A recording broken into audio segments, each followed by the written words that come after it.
راديو إيرنا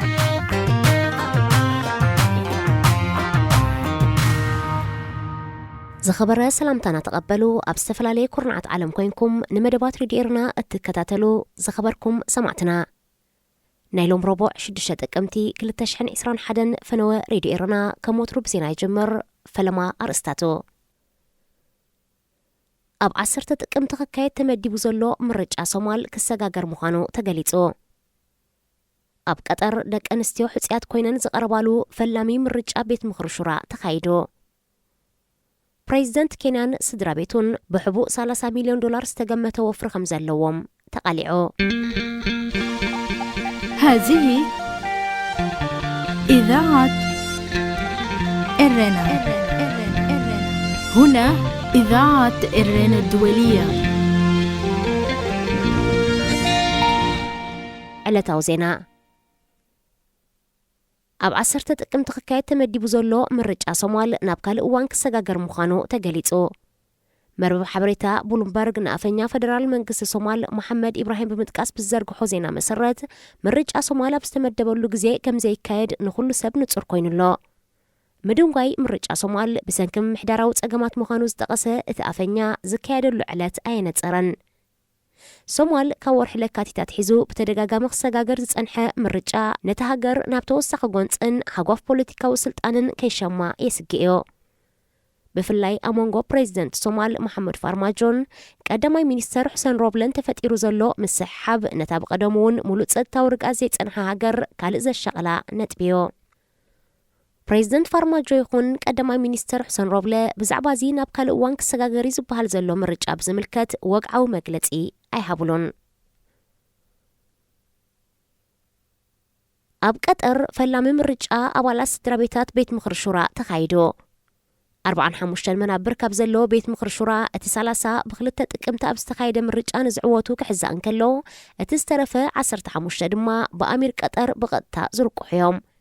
اتومكم أما خرط رقوسن حقاقتن زقلقلو 45 أبالات شورا كدمز اوانزي بغطتا بأمير قطر يوم زرقو حنيروم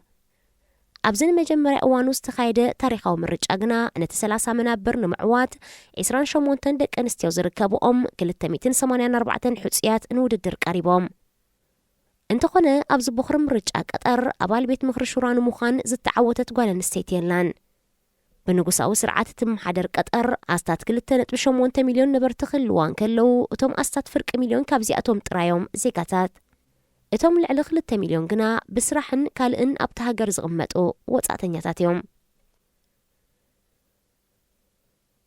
بريزيدنت كينيا أوهورو كينياتان شدشت أبالات صدرا بيتون $30 مليون تقمتو وفري بحبو أوت أهاجرات كمزلوهم تقالعو أزيز تقالع باندورا بيبرز ومهدر باندورا بزبل سيامي مرح تهاجراتن صدرا بيتاتومن بمستير زونن ووفريخون كالئنا يبلشونا تقبارات زك قالع سندات تزرق حلو بسلوانيو እቲ بريزيدنتن سدرا بيتون أوت هاجرات مزركبا 13 كوبانيات والكاو ናይ ወፍሪ ምትእስሳር ከም ዘለዎም እዩ እቲ ሰነድ ዘርዚሮ እዚ ምስጢር ድሕሪ ምቅልዑ ፕሬዚደንት ኬንያታ ኣብ ዝሃቦ መብርሂ ከም ኣገልገልቲ ህዝቢ መጠን ዘሎና ሃብቲ ንህዝቢ ከነፈልጥ ግቡእናዮ ካብ ዝወፃእ ዝተረኽበ ነገር እንተሎ ግና ናብ ፍርዲ ክቐርብ ድልው ኢሉ ببلشونا بقدامنت كاب زتقاس هاجرات حانت زخونت كينيا بريزيدنت أوهورو كينياتا ناب سلطان بزمصالو بقدامنت كاب زقالوسو غدايات حدا بلشونا مخانو قالاتي منبارو يذكر مهدر باندورا بوحدو مس 14 كوبانياتات متأثر زلو 12 مليون زقمت سندات مرحتن سدرا بيتاتومن بمستير زوننو هابتي كاب قرص نمهدام زحبقو نبرتن ገንዘብን ካልእ ናይ ብልሹና ተግባራትን ኣቃሊዕሎ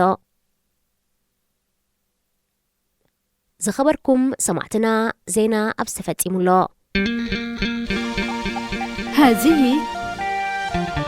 إذاعة إيرنا هنا إذاعة إيرنا الدولية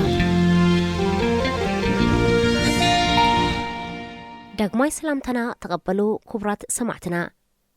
كابز غطيلو بعوت أرقاي زدالو أفريقيا أبسو موزيكا أربالكم سنة مكتال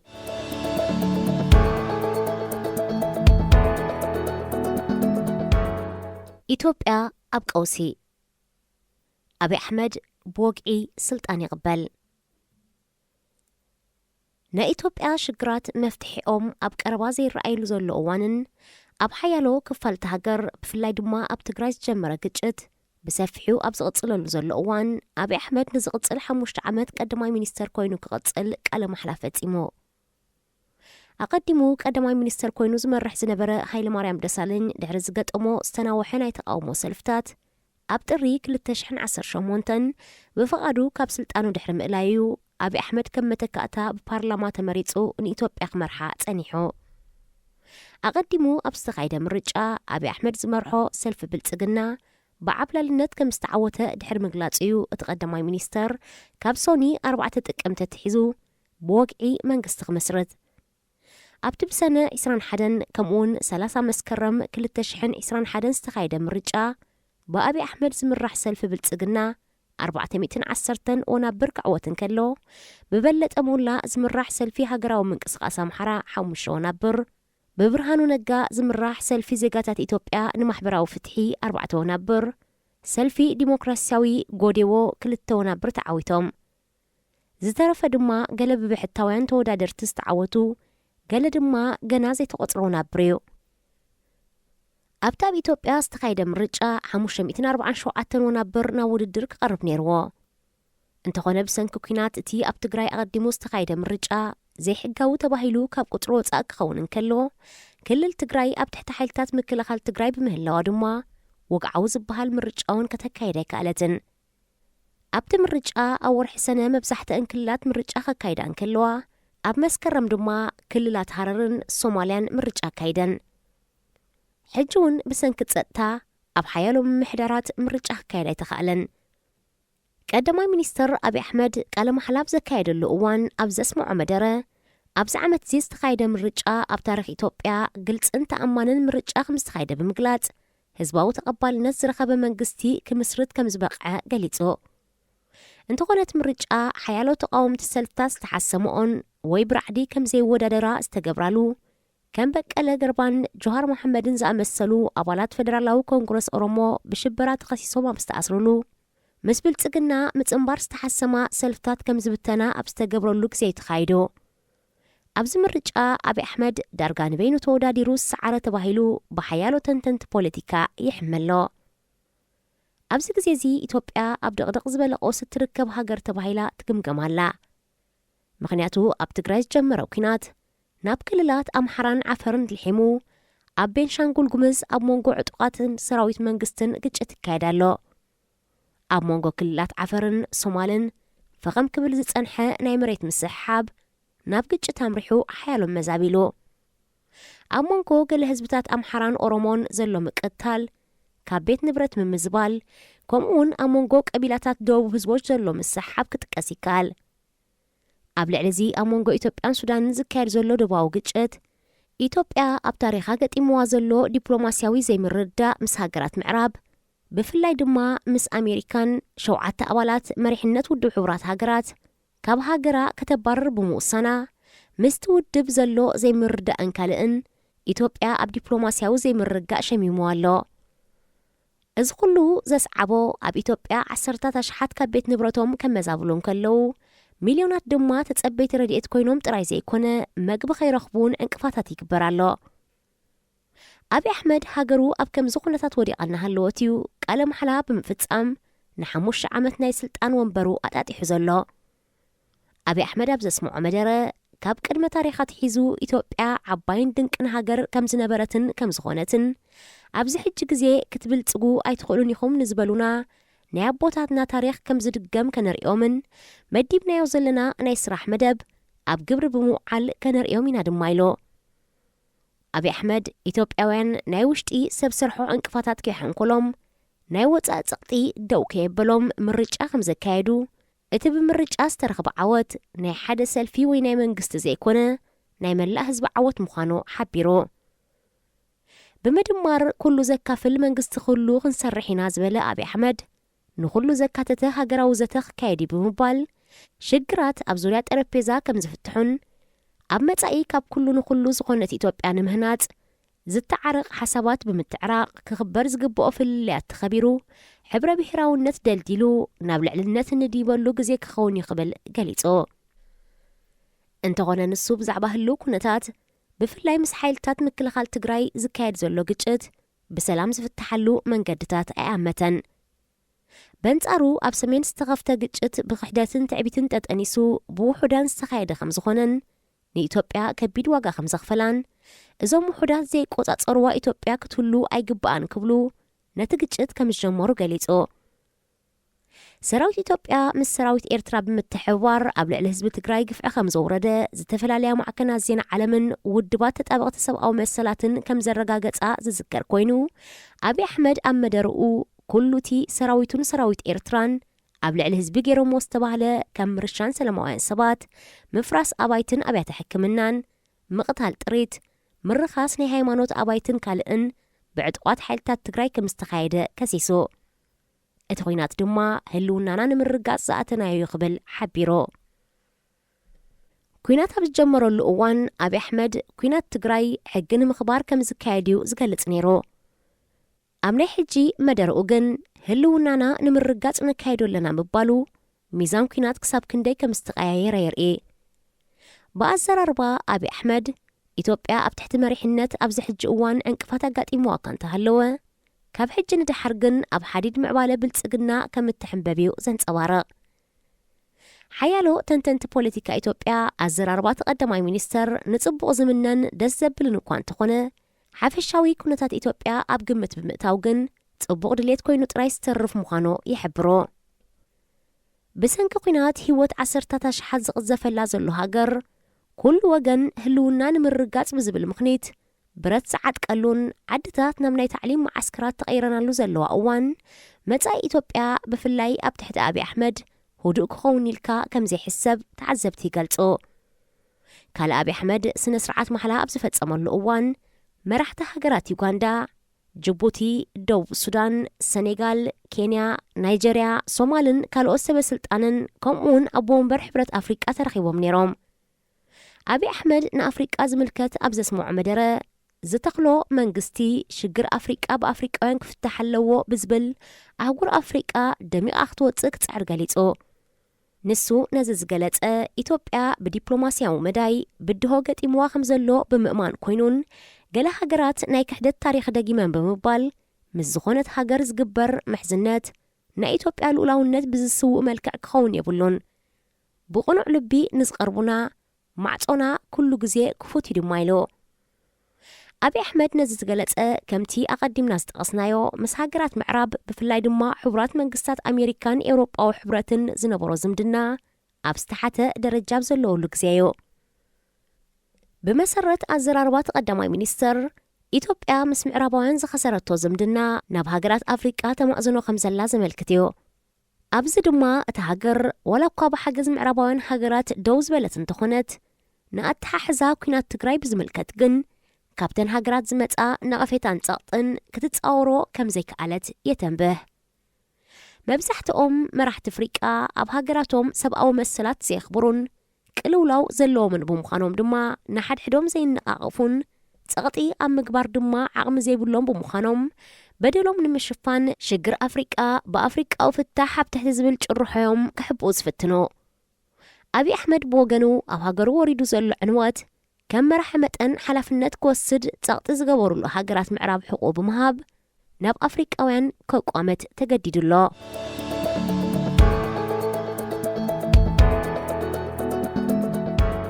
ኩናት መወዳእትኡ ዕንወት እዩ ኩናት መጀመርታ ኣብ መንጎ ኣንጻር ወገናት ዝካየድ ሰዓራይን ተሰዓራይን ዘለዎ እዩ ዝመስል ዝሰዓረ ወገን እውን ንግዚኡ ስዒረ ኢሉ ክሕጎስ ይኽእል እዩ ስዒረ ክብል እውን ይረአዩ ኩናት ኣብ ዝካየደሉ እዋን ብኩሎም ዝሳተፍዎ ወገናት ሞት ስንክልናን ብርሰትን ከም ዘውርድ ርዱእ ኮይኑ ንዕኡ ተኸቲሉ ኣብ ህዝቢ ዝስዕብ ራዕዲ ስነኣእምራዊ ጸቕጢ ዓመፅ ዘይምርጋእ ብቐሊሉ ይፍወስን እዩ ኩናት ትግራይ ወተሃደራዊ ግጭት ጥራይ ኣይኮነን ነዊሕ ዝተጓዕዘ ናይ ሓሳብ ፍልልይ ኣብ ርእሲ ምጽንሑ ዓሌታውነት ተሓዊስዎ ክካየድ ዝጸንሐን ዝካየድ ዘሎም ብምዃኑ እሞ ድማ ሰላማዊ ህዝቢ ተጎዲኡ ብምህላው ወላውን ኩናት ደው እንተይሉ ዘስዕቦ ጽልዋን ስምብራትን ኣብ ሓፂር እዋን ክውድኣን ክርስዓን ይኽእል ኢልካ ምሕሳብ ኣብ ዘይከኣለሉ ደረጃ በፂሑሎ ኩናት ትግራይ ብሽም ሕጊ ምኽባር ጸጥታ ሃገር ንምውሓስን ዝጀመረ ኣብ ሓጺር ግዜ ክውዳእስ ይትረፍ እንሆ መበል 11 ወርሒ ሒዙ ይርከብ። ፌደራላዊ መንግስቲ ኢትዮጵያ እቲ ኩናት ኣብ ዝካየደሉ ዝነበረ እዋን ከም ሮይተርስ፣ ቢቢሲ ዝኣመሰላ ማዕከናት ዜና ዓለም፣ ትካላት ረድኤትን ሰብኣዊ መሰላትን ክራይሲስ ግሩፕ ዝበሃል ንቕልውላው ዝከታተል ጉጅለን ካልኦትን ካብ ክልል ትግራይ ክወፁ ኣዚዙ ነይሩ። ኩናት ምስ ጀመረውን ነቲ ኩናት ክጽብጽባን ዝፈተና ማዕከናት ዜና ፍቓድ ምሃብ ኣብዮ። ፌደራላዊ መንግስቲ ብተወሳኺ ኣብታ ክልል መስመር መራኸቢ ቴሌፎን ቆሪጹ፣ መርበብ ሓበሬታ ኢንተርነት ከልኪሉ፣ ምትሕልላፍ ገንዘብ ባንክ ደው ኣቢሉ፣ ካብን ናብን ዝግበር ናይ ኣየርን መኪናን መጓዓዝያ ዓጊቱ ብምንባሩ ብብዙሓት ተዓዘብቲ ድሕሪ ዕፁ ማዕጾ እንታይ ይካየድ ኣሎ ኢሎም ክሓቱን ክጠራጠሩን መንገዲ ኸፊቱ። እቲ ሓፂር ዝተባህለ ኩናት ግዜ ምስ ምብልዑ ኣብ እዝኒ ማሕበረሰብ ዓለም ብሰፊሕና በጽሐ ድሕሪ ምምጽኡ ብኡ መጠን ዝኾነንኦ ሃገራት ትካላዊ ሰብኣዊ መሰላትን ማሕበራትን እናዓብያ መጽየን። ወረታት ምካስ ሰብኣዊ መሰላትን ጾታዊ ዓመፅን ኣሻቒሉ ጥሜት ከም መሳርሒ ኩናት ብምጥቃሙ ብሓያሉ ተኾኒኑ፣ እዚ ድማ ኣብ መዳይ ዲፕሎማስን ሞራልን ንኢትዮጵያ ክሳረ ኸቲሉላ። ብፍላይ ሕቡራት መንግስታት ኣሜሪካን ሃገራት ኤውሮጳ ብውልቅን ብመንገዲ ሕብረተንን ብተደጋጋሚ ነቲ ኩናት ኮኒነንኦ። ኣብ ኩናት ዝካየደሉ ከባቢታት ማሕበራት ተራድኦ ከኣትዋ ጻውዒት ኣካይደን። እንተኾነ መንግስቲ ኢትዮጵያ ኣብ ውሽጣዊ ጉዳይ ሃገሩ ናይ ካልኦት ሃገራት ምትእትታው ከም ዘይቅበል ክገልጽ ጸኒሑ። እንሆ ድማ ሕጂ ወኪል ህፃናት ውድብ ሕቡራት ሃገራት ዩኒሴፍን ኣብ ወሃቲ ሰብኣዊ ጉዳያት ትውድብን ዝርከብዎም 7 ሰራሕተኛታት ክወፁ ተኣዚዞም። ተስፋ ዝተመቓቐለት ኢትዮጵያ ከም ዝኾነ ዝተነግረሉ ኣብይ ኣሕመድ ኣብ ስልጣን ድሕሪ ምምጽኡ እሱራት ፖለቲካ ብምፍትሑ ኣብ ወጻኢ ሃገራት ዝነበራ ፖለቲካውያን ሰልፍታት ናብ ዓዲ ክኣትዋ ብምፍቃዱ ዝተኣገዳ ማዕከናት ዜና ብምኽፋቱ ብሓያለ ወገናት ኣድናቖት ረኺቡ ነይሩ። ኣብይ ኣሕመድ ምስ ኤርትራ ዝነበረ ናይ 20 ዓመት ምትፍናን ናብ ንቡር ክምለስ ዓቢ ተራ ብምጽዋቱ ድማ ተሸላማይ ሰላም ኖበል ክኸውን በቕዕዮ። ኣብ ጥቅምቲ 2019 ቀዳማይ ሚኒስተር ኢትዮጵያ ኣብይ ኣሕመድ ኣብ ከተማ ኦስሎ ኖርዌይ ተረኺቡ ናይ ሰላም ኖበል ድሕሪ ምሽላሙ ኣብ ዝሃቦ መግለጺ ኣብ መንጎ ኤርትራን ኢትዮጵያን ኩናት ክጅመር እንከሎ መንእሰይ ወተሃደረ ነይረ። ናይ ኩናት ዕንወትን ጥፍኣትን ብኣካል ኣብ ግንባራት ዝረኣኾ ክብል ገሊጹ ነይሩ። ኣብይ ኣሕመድ ብተወሳኺ ኩናት ንኹሎም ዝሳተፍዎ ወገናት ገሃነም እዩ። ኣብ ዓውደ ኩናት ኣሕዋት ንሓድሕዶም ክቃተሉ ርኤ። ብሰንኪ ደብዳባትን ተኽሲ ጠያይትን ህፃናት ደቂ ኣንስትዮን ኣረጋውያንን ብራዕዲ ክንቀጥቅጡ ርኤ። ኩናት ንሰባት ናብ ልቢ ዘይብሎም ኣረሜናት ክቕይሮም ተዓዚበ። ኣብ ልዕሊ ደቂ ሰባት ዘወርዶ ጭካነ ተገንዚበ። ዳርጋ ምልእቲ ኣሃዶይ ብደብዳብ ክድምሰስ ምስክር ነይረ ብምባል ኩናት ዘስዕቦ ሰብኣዊ ህልቂት ኣብ ልዕሊ ቁጠባን ትሕተ ቅርጽን ዘውርዶ ዕንወት ዘኸትሎ ናይ ደቂ ሰባት ብምዝባልን ካልእ ጉድኣቱን ዘርዚሮ። ንኩናት ዘጸባብቑን ዝውድሱን ንኩናት ዘደማምቑን ዘወዓውዑን እቶም ኩናት ዘይረኣዩን እቶም ኩናት ዘስዕቦ ፍርሒ፣ ሓዘን፣ ልቢ ምስባር፣ ዕንወትን ህልቂትን ዘይረኣዩ ምዃኖም ብምግላጽ ኣብ ቅድሚ ዓለም በሰላም እንድታድር ጎረቤትህ ሰላም ይደር፣ ብሰላም ክትሓድር ጎረቤትካ ብሰላም ይሕደር ዝብል ምስላ ብምቕራብ ሰላም ክትጥዕ ከም ዝሰርሕ ቃል ኣትዮ። ሎሚ ቀዳማይ ሚኒስተር ኣብይ ኣሕመድ ነቲ ኣቐዲሙ ዝውድሶ ዝነበረ ማሕበረሰብ ዓለም ብፍላይ ድማ ምዕራብ ኣንጻርና ተላዒሎም ተዘራርዮም ይሃርሙና ኣለዉ ክብል ይኸሶም። ሓይልታት ምክልኻል ትግራይ TDF ብወገኖም ኣብ ክልል ኣምሓራን ዓፈርን ኣብ ዝሰገሩሉ ኣብ ልዕሊ ሰላማውያን ሰባት ጉድኣት ከም ዘውረድዩ መንግስቲ ኢትዮጵያ ዝኸስስ።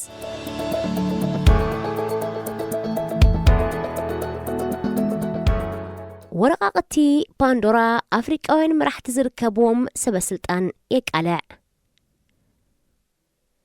መራሕቲ ሃገራት፣ ፖለቲከኛታት፣ ነጋዶ፣ ናይ ንግዲ ትካላት ይኹና ካልኦት ኣብ ሃገራቶም ቀረጽ ከይከፍሉ ሽሞም ተኸዊሉ ንግዲ ከካይዱ ምስ ዝደልዩ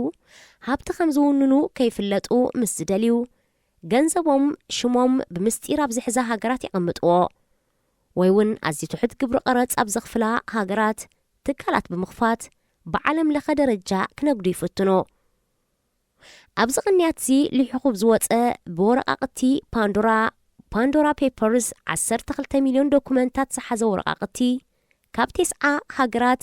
ልዕሊ 330 ፖለቲከኛታትን ጸለውቲ ሰባትን ብሕቡ ኣብ ካልኦት ሃገራት ዝኸፈትዎ ኩባንያታትን ዝቐመጥዎ ሃብቲ ገንዘብን ዝተወዓዓልዎ ናይ ንግዲ ልውውጥን ኣቃሊዖ። እዚ ወረቃቅቲ ኣብ 117 ሃገራት ብዝርከቡ 600 ጋዜጠኛታት ንሓያሎ ኣዋርሕ ክጽናዕ ድሕሪ ምቕናዩ ኣብ ዝወፅእ ሓበሬታ ካብ 18 ሃገራት ኣፍሪቃ ኣስታት 50 ሰበስልጣናትን ህዝባውያን ኣመሓደርትን ኣስማትን ዝርዝር ሓበሬታ ፊናንሳዊ ምንቅስቓሳቶምን ክርከብ ተኻኢሎ። ካብቶም መራሕቲ ፕሬዚደንት ኬንያ ኡሁሩ ኬንያታ፣ ፕሬዚደንት ጋቦንን ሪፐብሊክ ጋቦንን ከምኡውን ቀዳማይ ሚኒስትር አይቮሪ ኮስት ይርከብዎም። ፕሬዚደንት ኬንያ ኡሁሩ ኬንያታ ንኣብነት ብሽሙን ብሽም በዓልቲ ቤቱን ካልኦት 6 ኣባላት ስድርኡን 13 ኩባንያታት ክውንን ከሎ ዋጋ እቲ ኩባንያታት ብውሕዱ $30 ሚሊዮን ከም ዝበጽሕ ተፈሊጡ። ሓያሎ ሰበስልጣናት ኣፍሪቃ ብወገኖም ሚሊዮናት ዶላራት ዝዋግአን ኩባንያታት ክውንኑ ከለዉ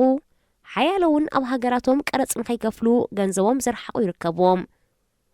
መብዛሕትኦም መራሕቲ ሃብቶም ኣብ ከም ስዊዘርላንድ፣ ሲንጋፖር፣ ፓናማ፣ ደሴታት ቨርጂንን ካልእን እዮም ዘቐምጥዎ።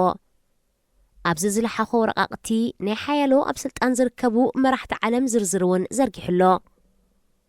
ሃብታማት ሰብ ጸጋን ፖለቲከኛታትን ኣስታት $32 ትሪልዮን ብሕቡእ ኣቐሚጦም ከም ዘለዉ ይዝግለጽ። ብሰንኪዚ ዓመታዊ ኣስታት $600 ቢልዮን ብመንገዲ ቀረጽ ናብ መንግስታት ከኣቱ ዝግብኦ ዝነበረ ገንዘብ ይባኽን። ገንዘብካ ኣብ ካልእ ሃገር መቕማጥ ካብ ሕጊ ወፃእ እኳ እንተዘይኮነ መራሒ ሃገር ወይ ፖለቲከኛ ክነስኻ ግን ካብ ትመርሖ ሃገር ገንዘብካ ምርሓቕ ዘይሓላፍነታዊ ምዃኑ ይግለጽ። ፕሬዚደንት ኬንያ ኡሁሩ ኬንያታ 2 ግዜ ኣብ ፕሬዚደንታዊ ምርጫ ተወዳዲሩ ክዕወት እንከሎ ኣንጻር ብልሽውና ከም ዝቃለስ መብጽዓ ብምእታወዮ። ገንዘብካ ኣርሒቕካ ተቐምጥን ናይ ሕቡእ ኩባንያ እትኸፍትን እትነብሮ ሃገር ውሕስነቱን ጸጥቱን ኣስጋሚ ዝኸውን እዩ። ሬድዮ ኤረና ሬድዮ ኤረና ካብ ከተማ ፓሪስ ዝመሓላለፍ ብኤርትራውያን ጋዜጠኛታት ዝዳሎ ነጻ ሬድዮ እዩ።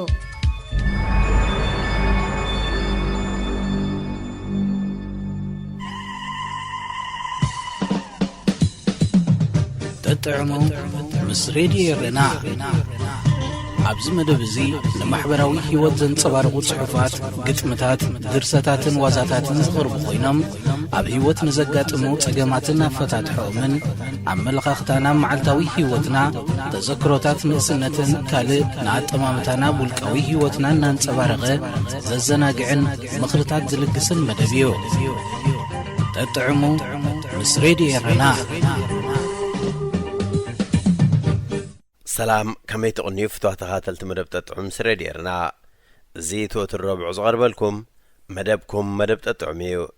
ንለሙን ከምቲ ልሙድ ንዓኹም ይኸውን እዩ ዝብልና ትሕዝቶ ኣዳሊና ኣብ ምድብ ሰዓትና ተረኺብና ኣለና። ክሳብ ፍጻሜ መደብና ምሳና ሓቢርኩም ብኽብሪ ክጸንሑ ዝዕድመኩም ኣዳላውን ኣቕራብን መደብ ተስፊት ዮሃንስ እየ። ሰናይ ምክትታል።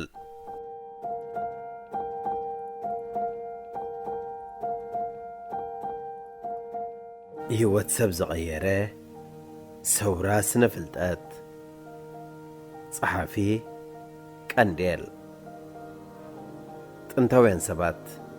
ክምልስዎን ዘይከኣሉ ሕቶታት ጽዋታት እናፈጠሩ ከመልስዎ ይፍትኑ ነበሩ። ወዲ ሰብ ካበይ መጺኡ ህይወቱ ብኸመይ ይነብሮን ናበይ ክኸይድን እዩ ዝብል ናይ ወትሪ ሕቶ ነይሩን ኣሎን። እታ ብርሃን እትህበና ፀሓይ እንታይ እያ? ኣበይ ኣላ? እዛ እንነብረላ ዓለም ኣበይ ኣላ? ኣብ ከባቢኣ ዝርከቡ ኣካላት ከመይ ዝኣመሰሉ እዮም? ናይ ወትሪ ሕቶታት ወዲ ሰብ እዮም ነይሮም። ገሊኦም ሕቶታት ብማሪታዊ ኣተሓሳስባ፣ ገሊኦም ከ ምስ ሃይማኖታዊ ኣረኣእያ ብምትሕሓዝ መልሲ ይዳለወሎም ነበረ። ጠንቂ ሓያሉ ሕማማት ምስካል እምነታት ስለ ዝተተሓሓዙ ፈውሲ ኸይረኸቡ ዘመናት ቀጺሎም። ነቶም መልስታት ብምርግጋጽ ደልዩ ግና እኹል ኣይነበረን። أنصار زنبرة تحسبان أمنتن حساب زرعل أرجع تقاومون تنصلون سلزخون كاو حليفون نهوتو حادقا سلزخونه أتبابعي هو نبران أنصار صنح أمنتات كونيا رأياتات أكوب حدث حسابات كل على غلو ثورة وي ريفولوشن تباهيلهم يصوعوا نعلم ملؤ سألو بزحات عبيت ثوراتاتون هلو حدا غابوها حدث حساباتها فيزيكس سنخوا خبتي بيولوجي كيمسترين كالوتون زفترة ثورة سنفلتاتيو الثورة زي نتيا بتنتاويت غريخ استهانسن نبزحات تسألونا تحساسباتات بمنصاق مسرت زمناوي سنفلتات سخونه ايو ازي كابشان 543 جميرو كساب 18 خفل الزمن كم زغصده زغلصلو ثورازي نلدتو عبيه استواصኦ زغبرا بنيكولاس كوبرنيكس تصحفت ፀሓይ ማእከል ፀሓያዊ ስርዓት ሶላር ሲስተም ምዃኑ ትገልጽን በአንድሪያስ በሳሉስ ተጻሕፈት ብዛዕባ አካላት ወዲ ሰብ ትገልጽ ምዃነን ተመራመርቲ ታሪኽ ስነ ፍልጠት ይገልጹ። ራእያ ሰባት ኣብ መሬትን ኣድማስን መቕያሩ ሞራላዊን ሃይማኖታዊ ራእያታት ከተረፉ እንደገና ንኽረአዩ ድፊት ፈጢሩ። ምምጻእ ሰውራ ስነ ፍልጠት ተመራመርቲ ንዓለም ብኻልእ ዓይኒ ንኽርእይዋ ንቕሓት ሂቡ። ዘምባለየ ምርምር ዘለዎም ሰባት ንጹናሕ ኣመላልኻታ ሓዲጎም እምበር ናብ ብዙሕ ነገራት ዝጥመተ ዝተፈላለዩ ሕቶታት ከለዓዕሉ ኽኢሎም። ብመሰረቱ ነቲ ሰውራ ዝፈጠረ እውን ምሕታት ሕቶታት እዩ። እዚ ሰውራ ፍልስፍናዊ ሓሳባት ብምምጻእ ጥራይ ኣይኮነን ኣንቢቡ ነቲ ኣብ ግዚኡ ኣስተዋጽኦ ዝነበሮ ኣሪስቶትላዊ ኣተሓሳስባታት ብምዕናው እውን እዩ። ኒኮላስ ኮፐርኒከስ መሬት ዘይኮነት ፀሓይ ማእከል ኣድማስ ምዃና ኣረጋጊጹ። ጆሃን ኬፕለርን ጋሊሌዮ ጋሊሌዮን ደገፍዎ። ሓያሎ ምዕባለታት ኣብ ስነ ቁፅሪ ስነ መድሃኒትን ኬሚስትሪን ከዓ ሰዓቡ። ወዲ ሰብ ብዙሕ ዳህሳስ ክገብር ምጀመረ ኣብ ተፈጥሮኣዊ ስነ ፍልጠት ተገዳስነት ዝሕድር ብዙሓት ሓደስቲ ኣትክልትን እንስሳታትን ክረክብ ጀመረ። ፍሉይ ተገዳስነት ኣብ ጉዕዞ ባሕርን ስነ ከዋኽብትን ተቐላቐለ። ዕድመ ንምህዞ ቤት ማሕተም ረኽበታት ስነ ፍልጠት ብመንገዲ መጻሕፍቲ ኣብ ሓፂር እዋን ኣብ ብዙሕ ቦታታት ክበጽሑ ኽኢሎም። ሃገራት ሓደስቲ ስነ ኪነታዊ ሓገዛት ስለ ዝደልያ ኸዓ ንስነ ፍልጠታዊ ምርምራት ክደፍኣሉ ተራእያ። ሰውራ ስነ ፍልጠት ኣድማስ ስሩዕ ስርዓት ዘለዎ ሕጊ ተፈጥሮ ዝኽተል ምዃኑ ኣርእዩ። ሰባት ኣብ 18 ክፍለ ዘመን ስነ ፍልጠታዊ ኣገባባትን ሳይንቲፊክ ሜተድስ ተፈጥሮን ኣብ ሕጊ መንግስቲ ሃይማኖትን ካልእን ክጥቀምሉ ከም ዝኽእሉ ሓሰቡ። እዚ ልዑል ተገዳስነት ኣብ ስነ ፍልጠትን ሕጊ ተፈጥሮን ኣነባብራ ወዲ ሰብ ንምቕያር ክጠቅም ከም ዝኽእል ኣመኑ። እዚኡ ኸዓ ናብ ዘመነ ርትዒ ኤጅ ኦፍ ሪዝን ዝመርሐ ነስዕብ ረብሓታት ከዓ ፈጢሩ። ብቐጻሊ ዝምዕብልን ዝቕየርን ስርዓተ ትምህርቲ ፈጢሩ። ናይ እምነት ናጽነት ንኽህልዋ ኽኢሉ። ተገዳስነት ኣብ ስነ ፍልጠትን ስነ ቁፅርን ብተዓጻጻፈ ዓብዩ። ኣብ ድሕነት ሰባት ኣተውኪርካ ምዕያይ ኣገዳስነቱ ልዑል ኮይኑ ብህዝቢ ዝተወከሉ መንግስታትን ህዝባውያን መንግስታት ክቆሙ ደፊኡ። ኣቐዲሞም ናይ ትምህርቲ ዕድል ዝረኽቡ ዝነበሩ እቶም ኣብ ብርኽ ዝበለ ቀጸላ ሕብረተሰብ ዝነብሩ እዮም። ድሕሪ ሰውራ ስነ ፍልጠት ኣብ ኩሉ ቀጸላ ዝርከብ ትምህርቲ ንኽረክብ ማዕጾ ተኸፊቱ። ሰውራ ስነ ፍልጠት ንህይወት ወዲ ሰብ ዘመሓየሸን ዝቐየረን ብዙሓት ርኽበታትን ምህዞታትን ንኽጋህዱ መድረኽ ኮይኑ እዩ። ኣብ ምዕባይ ፋብሪካታት፣ ምምዕባል ሕርሻ፣ ምምዕባል ኣፋውስን ጸረ ባልዓትን ምህናፅ ሓድሽን ፍሉይን ዝኾነ ስርዓታት ልዑል ኣበርክቶ ገይሩ። ጸሓፊ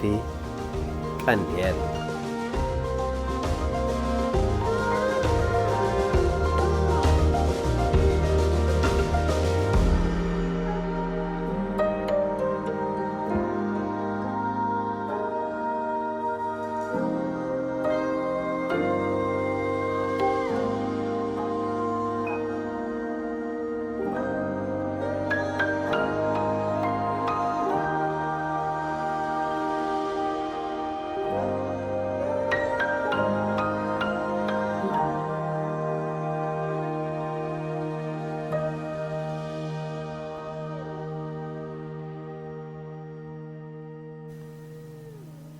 ደጊመ ሰላም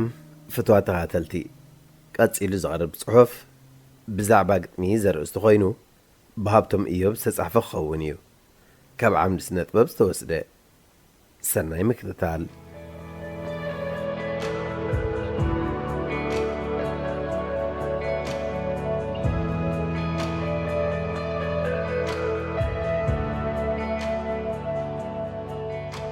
ናይ ግጥሚ ጽሑፍ ግንፅን ምስ ኣበልካዩ ግጥሚ ካብ ካልእ ጽሑፍ ፍልይ ዝበለ ምዃኑ ዝርዳእካ። ውህደት መስመራት ርእሱ ዝኸኣለ ኣሃዱ የቐውም። እዚ ኸዓ ማይ ቤት ወይ ስታንዛ ይበሃል። ስታንዛ ዝቕሙ መስመራት ዜማውያን ክኾኑ ይኽእሉ። እቶም ኣብ መወዳእታ መስመራት ዘለዉ ቃላት ድማ ንዓታውያን ክኾኑ ይኽእሉ። እዚ ግን እኹል መለክዒ ግጥሚ ይኮነን። እንተኾነ ሰባት ብግጥማዊ ኣገባብ ስለ ዘይጽሕፉን ዘይዛረቡን እዚ ባህሪ ንግጥሚ ፍሉይ ይገብሮ። ግጥሚ ተራ ጽሑፍ ወይ ዘረባ ኣይኮነን። ብቓላትን ካልኦት ባእታታትን ዝቖመ ድንቂ ነገር እዩ። ናይ ቃላት ዜማ ሓሳብ ምግጥጣም ወይ ስምረት እዩ። ስለ ዝኾነ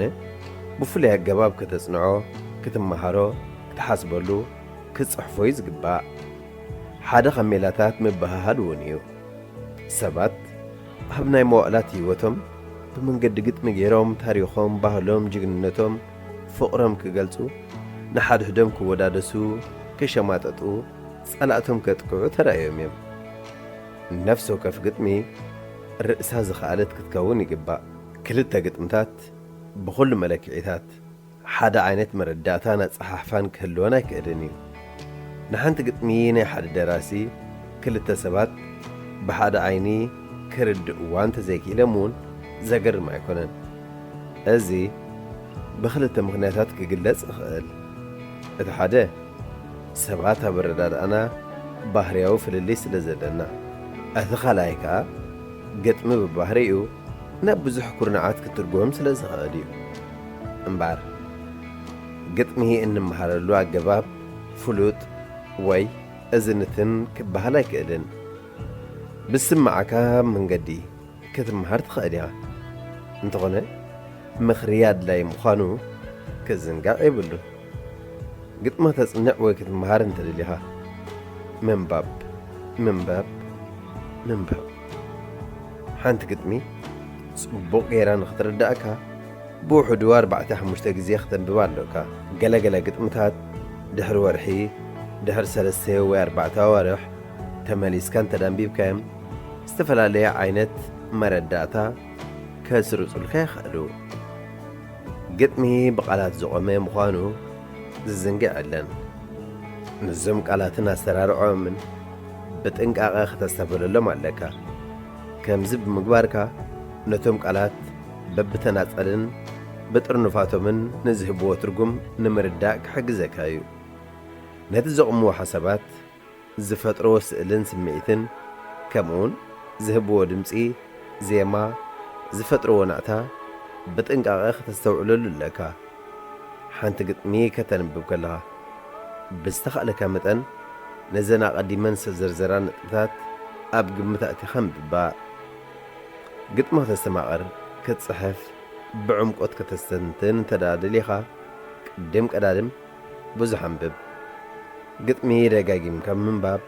መልእኽቲ ንኽትርዳእ ጥራይ ዘይኮነ ቃላትን ኣገዳስነቶምን ኣብታ ግጥምን ዜማ፣ ውክላውነት፣ ካልኦት ባእታታት እውን ደጋጊምካ ድሕሪ ምንባብ ኢኻ እትበጽሖም ኣብ ግጥሚ ቃላት ይዛረቡ እዮም ነቲ ዝብልዎ ብኸመይ ይብልዎ ኣለዉ ብዕትበት ኣስተውዕለሉ ዝህብዎ ድምፂ ኣስተፍለሉ ናዕታ ብንጹር ፍለጦ ኣቃውምኦም ተዓዘቦ ግጥሚ ብኸምዚ ኣገባብ ከተጽንዖን ክትመሃሮን ኣለካ ዝብል ፍሉጥ ሕጊ የለን እዘን ዝስዕባ ሰለስተ ነጥብታት ግን ኣገዳሲ ሓገዝ ክህበኻ ይኽእላ እየን ብሓፈሻ እዛ ግጥሚ ብዛዕባ እንታይ ትዛረብ እቶም ቃላት እንታይ ይብሉ ኣለዉ ምላሸይ ከ እንታይ እዩ እታ ግጥሚ እንታይ ሓድሽ ነገር ኣስኒቓትኒ ወይ እንታይ ሓድሽ ነገር ዛዕባ ልዒላ ሓንቲ ግጥሚ ብዕሙቕ ዝበለይ ኣገባብ ከተስተንትናን ከተስተማቐራን እንተደኣ ኾይንካ ሓፈሻዊ ዛዕባኣ ክትፈልጥ ኣለካ እትሓልፎ ዘላ መድረኻት ንእተልዕሎ ነጥብታት ክበርሃልካ ኣለዎ ሓንሳብ ዛዕባ ናይታ ግጥሚ እንተዳ ፈሊጥካ እቶም ቃላት እንታይ ይገልጹ ኣለዉ ምላሸይከ እንታይ እዩ ኢልካ ነብስኻ ዓደታ ኣብ ግጥሚ ዝምለስ ሕቶም ዝህልወካ ኢኻ ብዝመለጸ ክተስተንትንን ክትመራመርን እትኽእል ገለገለ መሰጥቲ መስመራት እውን ክትረክብ ትኽእል ኢኻ እታ ግጥሚ ብእትሕድረልካ ኣድናቖት እትፈጥረልካ ሓጐስ እትህበካ ግድል ወይ ምስጢራውነት ኣስተብህለሉ ምስጢራውነት ክንብል ከለና ናይቲ ግጥሚ ሕንቅል ሕንቅልያውነት ወይ እቲ ምጽኢልካ ግሉጽ ዘይምዃን ባህሪዩ ማለት እዩ ግጥሚ ንኽጽሕፍ ቀደምስ ባህርያት ግጥሚ ክትላለ ኣለካ ኣብዞም ዝተጠቕሱ ኣምራት ኣፍልጦ እንተዘይሃልዩካ ግጥምኻ ዘይሰሓብን ነብሰ ስምዒታውን ኮይኑ ጥራዩ ዝተርፍ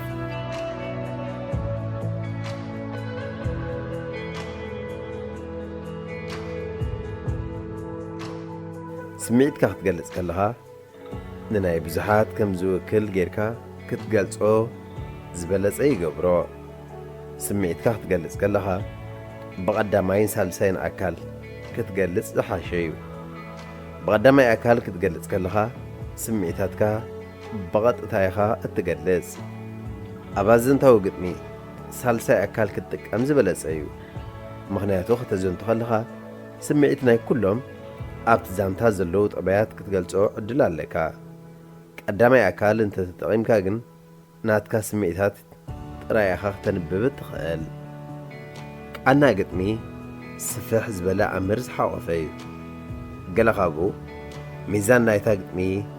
ኩነተ ስምዒት ድምፂ ቅጥዒ ወይ ኣገባብ ጠባያት ቃና ብሓፈሻ ድምር ናይ ተምሳሌት ተነጻጻሪ ቃና ዜማ ቃና ግጥሚ እዚ እዩ ቃና ናይ ግጥሚ ኣዝዩ ኣገዳሲ እዩ ምኽንያቱ ቃና ናይታ ግጥሚ ናይ ፍስሓ ድዩ ናይ ቁዛሜ ምስ እንፈልጥ ኣናብባና ከብዲ ዝበልዕ ድዩ ወይ ዘስሐቕ ክኸውን ከም ዘለዎ ክንውስን ንኽእል ንግጥሚ ባህታ ከም ዝፈጥረልና ካብ ዝገብርዎ ነጥብታት እምበር ኣሰኻኹዓ ኣደማምፃን ካልኦት ምስ ቃላት ምትእስሳር ዘለዎም ነገራትን ክጥቀሱ ይኽእሉ ስለዚ ድማ ኣብ ቃላት ፍሉይ ጠመተ ምግባር ግጥሚ ንምስምቓር ኮነ ንምምሃር ሓጋዚ እዩ መስተጻምር እውን ዓብ ኣቓልቦ ዘድልዮ እዩ ንኣብነት ከይጸደፍኩ ናብ ገደል መሊስክኒ እትብል መስመር ካብ ግጥሚ ናይ ሓደ ደራፋይ እተወስደት እያ ትሕዝቶታ ደርፊ ኣፍቃሪ ንኣፍቃሪቱ ጠቒምክኒ ካብ ማዕታ ውፅኢክኒ እናበለ ከም መስግና ከም ዝደለየዩ ከረድእ ዝፍትን እዛ ናብ እትብል ቃል ግን ከም ዝወደለቶ እያ እትነግረና ዘላ ነዛ ቓል ብካብ እንተዝትከኣ ግን እቲ ዝድለ መልእኽቲ ምተሓላለፈ ከይጸደፍኩ ካብ ገደል መሊስክኒ እንተትኸውን ማለት እዩ ስለዚ ቃላት ፍሉይ ጠመተ ክንገብረሎም ኣለና ገለገለ ቃላት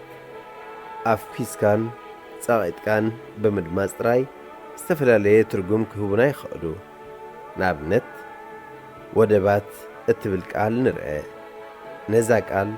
ኣፍኪስና ክንድምጻ ኸለና ኣብ ግማግም ባሕሪ ዝርከብ መራኽን ዝፀዓናሉ ዝራገፋሉን ቦታ ዝብል ትርጉም ንረኽበሉ ኣድሚቕና ከነድምፃን ከለና ድማ ወዲ መሬት ተወላዲ ወዲ ሃገር ከመልክተልና ይኽእል ንኸምዚኦም ቃላት ኣፍኪስና ወይ ፀቒጥና ከነድምፆም ዝድርኸና እቶም ኣቐዲሞም ወይ ስዒቦም ዝመፁ ቃላት እዮም ኣብ ገለ ኣጋጣሚታት ቃላት ብምድግጋም ፍሉይ ትርጉም ኣብ ምሃብ ወይ ነቲ ትርጉም ኣብ ምዕማቕ ዓብ ተራ ይፃወቱ ንኣብነት እዛ ካብ መዝሙር ተጋዳላይ ትብል መጽሓፍ ዝተወስደት ብዛዕባ ኣጎናይ ማለት ህበይ እትገልጽ ጽሕፍቲ ንርአ ወሰን ስኒ ወሰን ዓቃቢቶ ወሰን ርእሲ ወሰን ኩትኩቶ ወሰን እግሪ ወሰን ዓባይቶ ጎናይ ዝቐተልካ ደሓንእቶ ኣብዚ ከም እንምልከቶ ወሰን እትብል ቃል ኣብ ነፍሲ ወከፍ ካብ ዘን ሰለስተ መስመራት ከክልተ ግዜ ተደጋጊማላ እዚ ድማ ተኳሳይ ካብ መንጎ ብዙሓት ንሓደ ፈልዮ ክጭምት ከም ዝኽእል ንምርኣይ ይሕግዙ ሓደሓደ ቃላት ከተንብቦም ከለኻ ይምስጡኻ ግን ከዓ ኣብ ትርጉሞም ትማታእ ኣብ ከምዚ ኩነት ንነብስኻ ክሕግዙኻ ዝኽእሉ ሕቶታት ኣቕርበላ ገለ ካብኣቶም ስለምንታይ እዛ ቃል ካብ ካልኦት ተመሳሳሊ ትርጉም ዘለዎም ቃላት ተመሪፃ ንኣብነት ተጸልዩኒ ካብ ሓሚመ ርእየዮ ካብ ጠሚትዮ ስለምንታይ ከም ዝተመርፁ ክንሓስብ ኣለና እዛ ቃል ኣብ መዓልታዊ ንጥፈታት እንታይ ትርጉም ኣለዋ ኣብዝኸ ገጣማይ ንምንታይ ተጠቒሙላ ዘሎ ንኣብነት ሳርማ ኣብ መዓልታዊ ንጥፈታትና ስዋን ነቐምጠሉ ንእሽቶ ዕትሮ ክኸውን ከሎ ኣብ ናይ ደርፊ ግጥሚ ድምፃዊ በረኸት መንግስታብ ክልተ ሳርማ ሓደ ክሳዱ ዘላ ሳርማ ግን ጡብ ጓል ኣንስተይቲ ዘመልክት ይመስል ቃላት ኪነ ትርጉሞም ካልእ ትርጉም ወኪሎም ከይህልው ከዓ ነስተውዕል ገለ ቃላት ዝያዳ ካልኦት ግጥማውያን ሞር ፖይቲክ እዮም ክትብል ኣይግባእን ዝኾነ ቃል ካብ ካልእ ቃል ዝያዳ ግጥማዊ ክኸውን ኣይክእልን እዩ እቲ ወሳኒ ብኸመይ ኣብ ዝግባእ ቦታን ትርጉምን ትሰኽዖም እዩ ጸሓፊ ሃብቶም ኢዮብ ሬድዮ ኤረና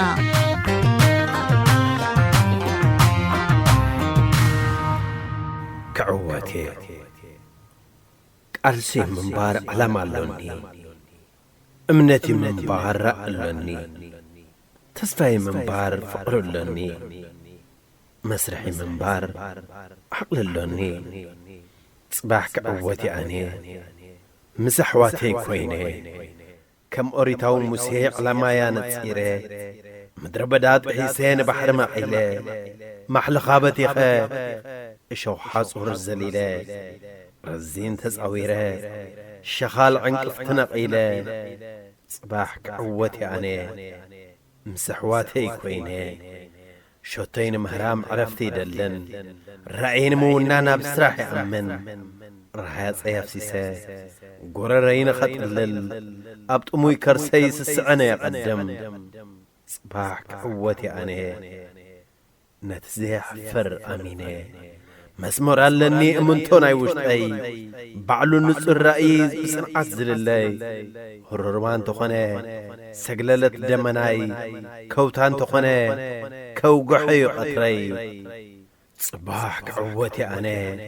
ምስ ኣሕዋተይ ኮይነ ነቲ እሙን ኣሚነ ንዕሩቕ ዝባነይ ቅንጣብ ጨርቂ ዕሊበ ሕሙር ሓየኸ ካብ ኣፍ ሞት ሰሪረ ጋዲ ክገብረ ምኽንያት ምፍጣረይ ኣብነት መዝሃኑ ኣርኣያ ናይ ቅድመይ ጽባሕ ክዕወቴ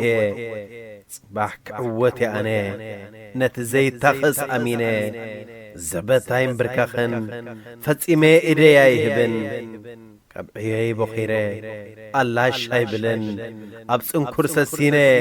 ኣኽሊለይ ክውንን ጽባሕ ክዕወቴ ኣነ ብሓይሉ ጸላእተይ ኣድሚነ ከኣቴ ምስ ኣሕዋተይ ኮይነ ጽባሕ ክዕወቴ ኣነ ነመስግነካ ጸጋ ያስመሮም راديو إيرنا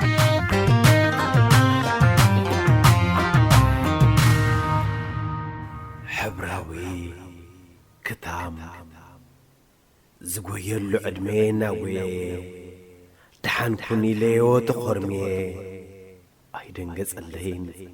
غني صني تعزيرو امس مرهي وتي كتامو وامبيرو كتام بختامو غرامايله قسته دمناوي حبريز تقبئ قالي حساس قالي دمو قالي زقسم قالي زجنق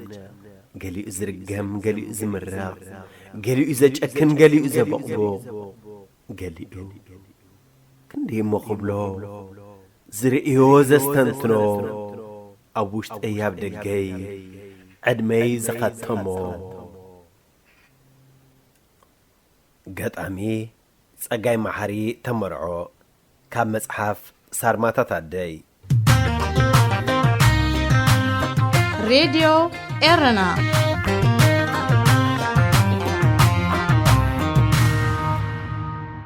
فتوات تخطاتلت مدبنا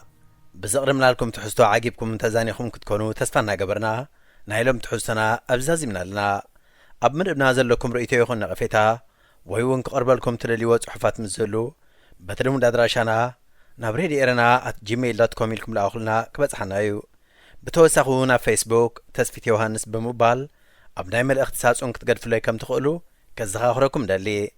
بسترف هبز مس ربع أبت مساسال ساعتين بستفليت حسن كسبنا الراخب تطعمو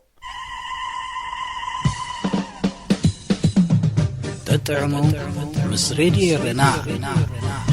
عبز مدبزي لمحبراوي هيوت زنصبارقو صحفات قطمتات درستاتن وازاتاتن زغربو خوينم اب هيوت نزغاطمو صقماتنا فتاتحو من عملخختانا معلتاوي هيوتنا تذكروتات نسنتن كالي ناطمامتنا بولقاوي هيوتنا نانصبارقه ززناغعن مخرتات زلقسن مدبيو تطعمو مس راديو رنا زخبركم تخطتلتنا نزس عزي تداليو زنبرة حفشاوي مدبات راديو إيرنا بقنقا تقرنيا أبستفتيمو الله راديو إيرنا راديو إيرنا كاب كتما باريس محلالف بإرتاوين غازيت إنياتا زدالو نتسا راديو